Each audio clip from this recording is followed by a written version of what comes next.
निर्जल होके कैली तीज के बारती आके बनल रहे ना। हे मैया अमर रहे ना। मोरे मांगे के सिंदूरवा होके अमर रहे ना। निर्जल होके कैली तीज के बारती आके अमर रहे ना। हे माई मोरे अमर रहे ना। मोरे मांगे के सिंदूरवा होके अमर रहे ना। मोरे मांगे के सिंदूरवा होके अमर रहे ना। हमरा राज सुना पार्वती मैया होके कृपा करिहना। हमरी राज सुनाए हो गौरा मैया होके कृपा करिहना। हो सहाय हो ना रखू हमारा सुहगवा होके अमर रहे ना।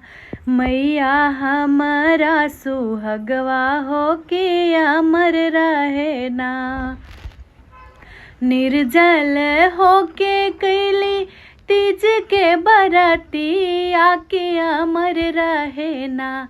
हे माई मोरे अमर रहे ना। मोरे मांगे के सिंदूरवा होके अमर रहे ना। मोरे मांगे के सिंदूरवा होके अमर रहे ना।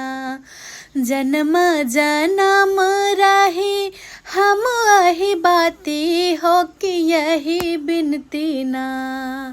जन्मे जन्म रही हम यही बाती हो कि है बिनती ना।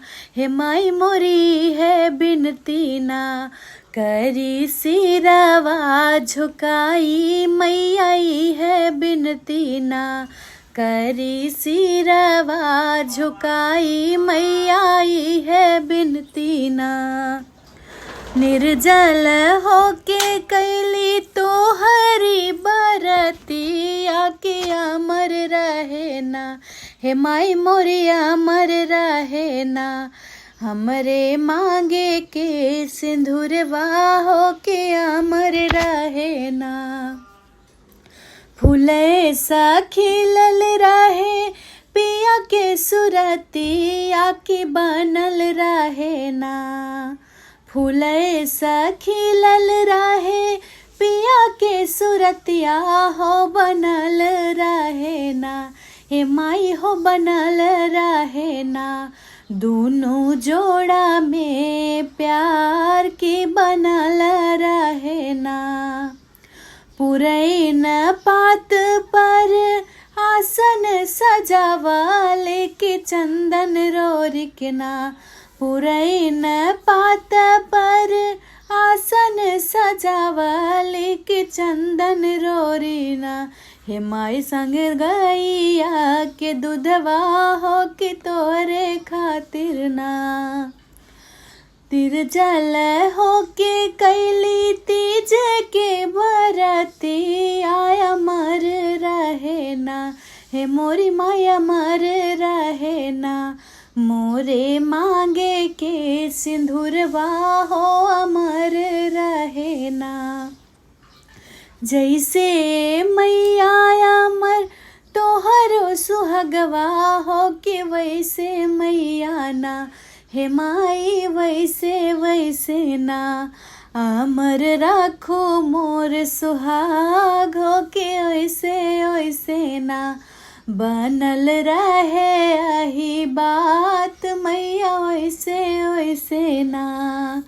निर्जल होके रखी तीज के बरती आके कृपा करुणा। हे माई हो कृपा करुणा। पूज चरनिया तोहार हो के कृपा करना। पूज चरनिया तोहार हो के बनल रहे ना। हे माई हो हमारा सुहाग हो के बनल रहे ना।